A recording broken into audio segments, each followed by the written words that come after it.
வணக்கம் நண்பர்களே, நம்ம ஹேம்ஸ் ஹோம்ல 6 month பேபிஸ்க்குலாம் கொடுக்கக்கூடிய ஃபர்ஸ்ட் ஃபுட் என்னென்னு நம்ம பார்த்துட்டு வரோம். நான் இதை பற்றின ஃபர்ஸ்ட் வீடியோ உங்களுக்கு ஆல்ரெடி போட்டிருக்கேன். அதை டிஸ்கிரிப்ஷன் பாக்ஸில் கொடுக்குறேன், அந்த லிங்க் செக் பண்ணிக்கோங்க. அதோடைய கண்டினியூஷன் வீடியோ தான் இன்றைக்கி நம்ம பார்க்க போகிறோம். நம்ம அடுத்ததாக உருளைக்கிழங்கு கொடுக்க ஆரம்பிக்கலாம். ஒரு உருளைக்கிழங்கு எடுத்துக்கோங்க. அதுக்கு அரை டம்ளர் அப்படி இல்லைன்னா 3/4 டம்ளர் தண்ணி வச்சு ஒரு பிஞ்ச் உப்பு போட்டு நல்லா கொதிக்க விடுங்க. உருளைக்கிழங்கு ஸ்கின்னை ரிமூவ் பண்ணிவிட்டு குட்டி குட்டியாக சாப் பண்ணி நல்லா பாயில் பண்ணுங்கள்.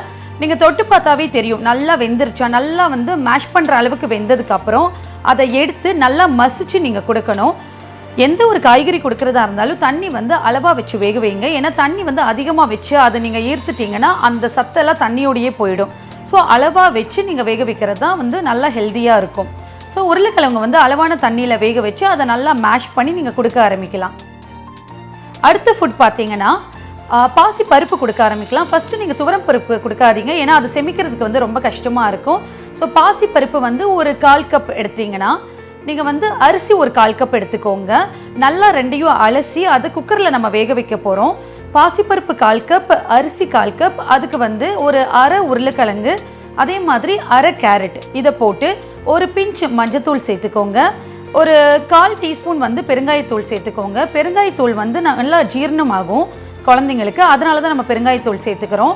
மஞ்சத்தூள் பார்த்தீங்கன்னா கிருமி நாசினி, அதனால் அதை கண்டிப்பாக சேர்த்துக்கோங்க. ஒரு 1/4 டீஸ்பூன் சீரகம் சேர்த்துக்கோங்க. இது எல்லாத்தையும் 2 கப் தண்ணி வச்சு நல்லா பாயில் பண்ணிக்கோங்க. ஒரு 4-5 விசில் வச்சு அதுவே நல்லா குழையிற மாதிரி நல்லா விசில் வச்சு வேக வச்சு எடுத்துக்கோங்க. இது எடுத்ததுக்கப்புறம் சில பேர் நல்லா அரைச்சி கொடுப்பாங்க. ஆனால் ஃபஸ்ட்டு நீங்கள் அரைச்சி கொடுத்து பழகாதீங்க, அந்த டேஸ்ட் நல்லா இருக்காது.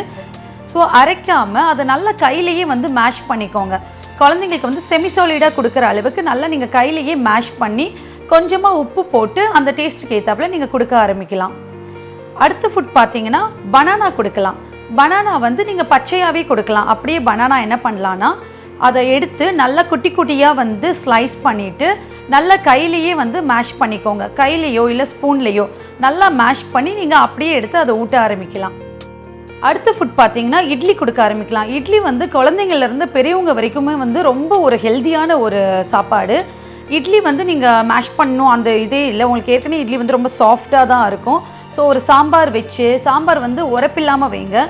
ஏன்னா ஃபர்ஸ்ட் குழந்தைங்களுக்கு சாப்பாடு கொடுக்கும்போது உரப்பு சேர்க்காமல் இருங்க. ஏன்னா அவங்க வயிற்றுக்கு ரொம்ப சீக்கிரம் அது புண்ணாயிடும். அதனால் உரப்பே இல்லாமல் ஃபஸ்ட்டு கொடுக்க ஆரம்பிங்க. இட்லிக்கு சாம்பார் வச்சு நல்லா மேஷ் பண்ணி நீங்கள் கொடுக்க ஆரம்பிக்கலாம்.